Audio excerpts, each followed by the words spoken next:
How's it going, everybody? And welcome back to the Sports Talk Podcast Fantasy Baseball Advice Show. On Friday, June 14th, on today's show, I will be going over my weekend preview and week 13 preview for fantasy baseball, along with pitchers to stream, hitters to stream, the best and worst hitter matchups, and my 4 sleeper hitters for week 13. Let's get started. My pitchers to stream this weekend for fantasy baseball. We're going to start with Astros Hunter Brown, who goes tonight versus the Tigers. I love the matchup here for Hunter Brown. The Tigers, I know at one point they were bottom 10 in runs scored. They've moved up the list, but I've seen improvements from Hunter Brown, big time improvements, and I think it's only a matter of time before Hunter Brown starts to turn the corner and is a must add in fantasy baseball. My next pitcher to stream is Mackenzie Gore, who pitches tonight for the Nationals at home against the Marlins. The Marlins are one of the worst lineups in baseball. So any chance you get to start a pitcher against the Marlins, I would do it. Perfect example being tonight.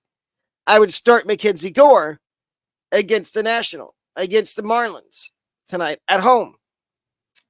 You got Tyler McGill going on Sunday for the Mets versus the Padres. And McGill's done some interesting things over his last few starts. I would feel very comfortable with streaming Tyler McGill this weekend. In my last pitcher, I'm going to say to stream this weekend is Padres rookie starting pitcher Adam Mazur, starting Saturday at the Mets. Now, this Mazur is more of a deep league streaming option. If there's other good pitchers on Saturday that are available in your league, I would stay away from Mazur. But if you're in a deep 15-team, 16-team, maybe 18-team league, I would think about streaming Adam Mazur. Now, we get to my bold predictions for this weekend for fantasy baseball. The first one is, I think Taylor Walls has a massive weekend for the Rays this weekend. In his first full week back with the Rays since coming back from injury, I think he goes wild. If you need a shortstop to stream, he will be on. You might see him on my waiver wire for hitters here in a few minutes, but I would feel comfortable adding him. But I think he has a big weekend. Next, Ellie De La Cruz. I think Ellie ends the weekend at 40 stolen bases. Total 40 total stolen bases. And then I have the 3-game set between the Braves and the Rays. I think it's going to be a fantasy points galore. Except for tonight. Maybe not tonight. Maybe tomorrow and Sunday. Because tonight's pitching matchup is Zach Littell and Chris Sale. But I do think that there will be a lot of fantasy points to be had in the 3-game set between the Braves and the Rays in Atlanta. And the final one is Francisco Alvarez has a huge weekend this weekend in fantasy baseball versus the Padres. He's also just recently returned from injury, and I think he is. If you kept him on your roster on IL while he was out, I advise to get him back into your lineup because he's going to play almost every day. basically every day. He might get 1 or 2 days off a week, but other than that, he will be in the lineup. Now we get to my waiver wire pitchers and that are under 80% rostered. And just a heads up, pretty much every single guy on the waiver wire I'm going to talk about for pitchers is a closer. So if you need help with saves, add one of these 4 guys. The first one is Pete Fairbanks from the Rays. 55.6% rostered. And with Fairbanks, I think it's time that he needs to be rostered in more than 60% of leagues. He is the closer. He picked up the save for the Rays last night against the Cubs. And I feel more than comfortable with Fairbanks being one of my 3 closers if that's the way you do and you like having guys that can get saves. Fairbanks is number 1 he's my number 1 must add closer off the waiver wire. My number 2 pitcher I'm going to talk about is Hector Neris from the Cubs. He's also their closer. He is 15.8% rostered. I think he needs to be up in that neighborhood of maybe 20 to 25% rostered. And because I know he blew the save on Tuesday against the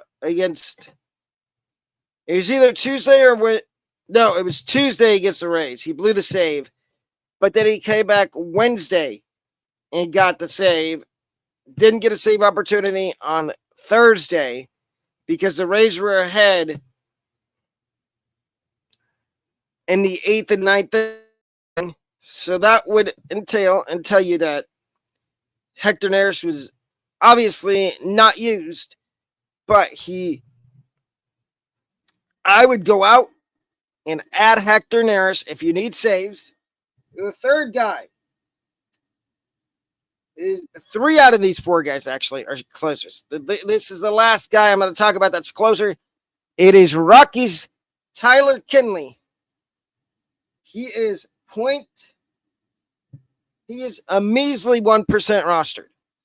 And this is deep league only for Kinley. If you need saves, if you're desperate and you've just been playing the waiver wire with Yimi Garcia, Jason Adam when Pete Fairbanks was out, Andrew Kittredge, Jojo Romero, add Tyler Kinley, and you might have to thank me later for it. And then the last guy is Justin Martinez of the Diamondbacks. He is not the closer, but he is a higher leverage reliever for the Diamondbacks to an extent. He does come out. He gives you 1 inning out of the pit. He'll get you maybe 1 or 2 strikeouts, sometimes 3. And strikeouts is something you need in fantasy baseball. And I would feel more than confident in adding Justin Martinez. Now, we get to my hitters to stream. And to start off, we're going to start off with Giants outfielder Elliot Ramos. 3 games versus the Angels. And he's 26.1% roster. I think it's time that we talk about Elliot Ramos being a must roster fantasy baseball outfielder. He needs to be rostered in every single league. This kid has been playing basically every day for the Giants. He's not come out of the lineup. And I think it's time that he needs to be in that 50 to 60% roster range. The next one is Rockies second baseman / shortstop, Adal Amador. And Amador has 3 games versus the Pirates, 2.4% rostered. If you need help at middle infield, I would think about streaming Amador this week against the Pirates. as since he's been promoted, he's played almost, I would say, he's played 90%. So he's played 90% of the time since being promoted. Next, we've got Rays outfielder Jose Siri. 3 games at the Braves. And I talked about in the bold predictions, that I think there's going to be a lot of fantasy points to be had in this 3-game set between the Rays and Braves, which the payoff is here with Jose Siri, 1.7% rostered. I think he needs to be rostered a little more. He is starting to heat up and hit better. And then the last guy is Blue Jays. He came up as a first baseman, but the Blue Jays have been playing him as base, and he's been playing every day, hitting leadoff or hitting second. And it is Spencer Horwitz. And the Blue Jays this weekend have 3 games versus the Guardians. And Spencer Horwitz is widely available.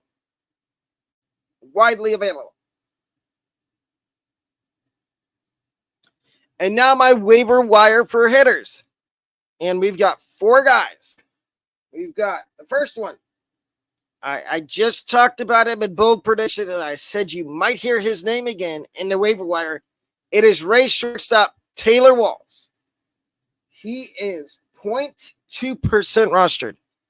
And I'm sorry, I don't think that's the appropriate roster rate for Taylor Walls. I think he needs to be rostered in a lot more leagues. A lot. And he's the everyday.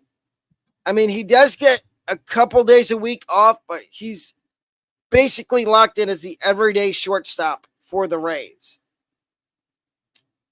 Next.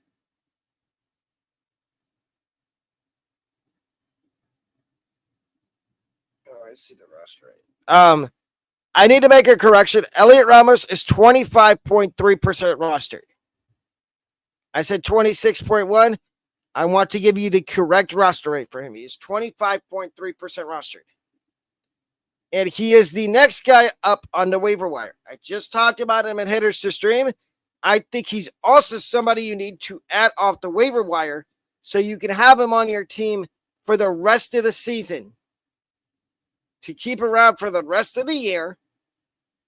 And then you've got, with Ramos, he's playing every day. He's good for 2 or 3 hits a day, a couple stolen bases. Maybe he pops 1 or 2 home runs. And that's all I have to say on Elliot Ramos. We get to Mark Vientos of the Mets. He is less than 11% rostered. He's 10.6% rostered. I think it's, again, with just like I said about Ramos, I think with Vientos, it is time to consider him a must roster guy in fantasy baseball. He is playing virtually every day for the Mets at third base since Brett Beatty's been optioned to AAA. And I think that Vientos needs to be rostered in all points leagues and subcategories leagues. And the last waiver wire hitter I'm going to talk about is A's catcher Tyler Soderstrom. He's started 8 straight games at first base. So if you need, he is also catcher eligible too on ESPN and CBS Sports and ESPN for fantasy baseball. He's catcher and first base eligible. 0.9% rostered. I think he needs to be rostered in a lot more leagues. Now, we're going to go over my week 13 preview. And here are my 5 best hitter matchups for me for week 13.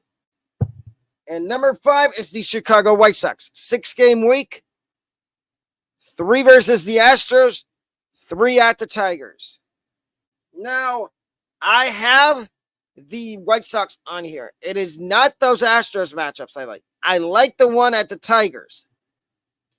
So if you need to stream any White Sox, maybe Tommy Pham, maybe Paul DeJong, but let's see how long that Paul DeJong lasts as a streamer. Because I guarantee you that's going to blow up at some point. And you're going to be like, okay, maybe I should have dropped DeJong. I would stream him in that 3-game set that the White Sox have at Detroit this week. Next, we have the Red Sox 6-game week. 3 at the Blue Jays, 3 at the Reds. I like both of these matchups for the Red Sox a lot, especially the one at Cincinnati. That's a big 3-game set. Great American Ballpark is notoriously known for being a pitcher's ballpark, but there's times that it can be hitter-friendly, and I think that Red Sox-Red series is going to be the perfect example of it being a hitter-friendly ballpark. Number 3 hitter matchup I like for next week, and it's a surprising team. It's the Miami Marlins. I know I usually talk about them in hitter matchups I don't like, but I like the matchups they have next week. They have 6 games, 3 versus the Cardinals, and 3 versus the Mariners. Now, the Mariners do have a good rotation, but I'm still believing in streaming your Marlins while you can. Example, Jake Berger, Vidal Brujan, Brian De La Cruz, Dane Myers, and Josh Bell.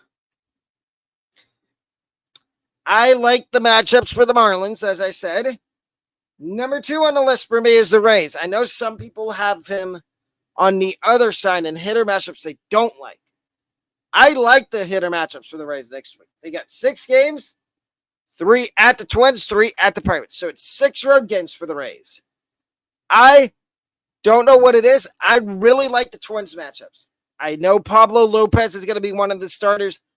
Recently, Pablo Lopez, other than his last start, he struggled. Struggled is an understatement. He's been horrific his last few starts before his previous one last week, where he shut out a team over 6 innings, gave up one or 2 hits with like 7 or 8 strikeouts. But I like the matchups for the Rays, and my number 1 hitter matchups I like next week are the Giants. 6-game week, 3 games at the Cubs, 3 at the Cardinals. So 6 road games for the Giants. But I just talked up Elliot Ramos twice in the last segment, which tells you that I really like the Giants matchups next week. My 4 sleeper hitters for next week. Number 1, Alec Burleson. 50% rostered, 6 games. 3 at the Marlins, 3 versus the Giants.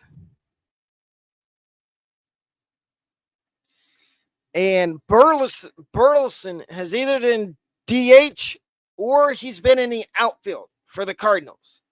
So I like a lot. I like the idea of streaming Burleson next week as a sleeper hitter. My number 2 sleeper hitter. I just talked about him in the waiver wire. Spencer Horwitz of the Blue Jays.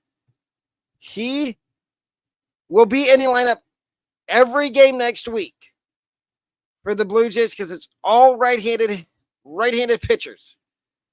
He is 7% rostered. 7%. Like I said in the waiver wire, he is widely available.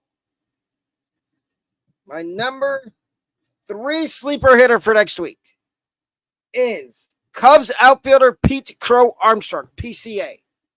6-game week, 3 games versus the Giants, 3 versus the Mets. PCA looks like he is, I'm not going to say every day, but he plays almost every day in center field. And if he's not in center field, he's on the bench. But I would still feel comfortable with streaming him next week. And my last sleeper hitter for next week is Andy Pages of the Dodgers. Pages is 55% rostered. He's got 6 games next week. He's got 4 games at the Rockies and then 2 games against the Angels. And they're both 6 road games for Pages. I like him for that series in Colorado a lot. Now, here are my 5 worst hitter matchups for week 13. Starting with the Orioles. 6 games next week. 3 at the Yankees. 3 at the Astros. I don't like these matchups at all for the Orioles. I'm going to caution and say you can still start Gunnar Henderson and Adley Rutschman, but if you were thinking about streaming Ryan Mountcastle, I would stay away from it. Number 4 hitter matchup I don't like next week is the Diamondbacks. 6-game week, 3 at the Nationals, 3 at the Phillies. I don't like those matchups at all, but you're still going to have to start Corbin Carroll. You're still going to start Christian Walker, Ketel Marte, maybe Perdomo, maybe Suarez. Jock Peterson's in it. If you're in deep leagues and you're desperate, I would take a flyer on Jock Peterson. My number 3 hitter matchup I don't like next week is the Seattle Mariners. 6-game week, 3 at the Guardians, 3 at the Marlins. And it's the Guardians on there that I don't want anything to do with that matchup for the Mariners. No, thank you. Stay away. Number 2 hitter matchups I don't like next week. The number 2 is the Pirates. 6-game week, 3 versus the Reds, 3 versus the Rays. So it's 6 home games, but the pitching, we don't know the probables yet for the series for the Reds or the Rays series. But I'm assuming the Rays are going to throw Taj Bradley in one of those 3 games against the Pirates. And Taj Bradley just struck out 11 batters last night for the Rays. It only gave up 2 runs. He did have 1 walk, but I would stay away from your Pirates unless you really need them. And the number 1 hitter matchup I don't like next week is the Brewers. 7 games, 3 at the Angels, 4 at the Padres. The reason I'm fine with if you stream your Brewers against LA, against the Angels, but don't stream them against the Padres. The Padres have some really good pitching, and I don't want anything to do with it. Tonight, programming alert. There will be another live reaction for a Rays game tonight at 7:20 p.m. Again, that is 7:20 p.m. Braves and Rays live reaction with me. The first one did really good, which was last week. Next week, we have 3. We have the Twins and Rays at 1:10 next Thursday. Then next Friday at 6, we have the Pirates and the Rays. Pirates and Rays next Sunday as well. And that would wrap up the June portion of the live reactions for Rays games. We will have some more in July. And also, if you haven't seen, I recommend going back and watching episode 1 of Colorado Rockies franchise, which was streamed yesterday. Episode 2 will be next Thursday morning, early Thursday morning at like 10 o'clock. And then we offer memberships and merch here with the College Football Podcast and the Sports Talk Podcast. Feel free to purchase either one, either merch or memberships. If you purchase merch, once you get the merch, make sure to take a picture and post it on Instagram and tag Alec Thomas Pecado 24. Tag at Alec Thomas Pecado 24. And I will shout you out on the next the show the next day. And also September 5th through the 9th. I will be in Blacksburg, Virginia for Virginia Tech Marshall week. And I will be streaming all 4 days I'm in Blacksburg for that Virginia Tech. It's called the Virginia Tech Vlog. And please join and watch that vlog. And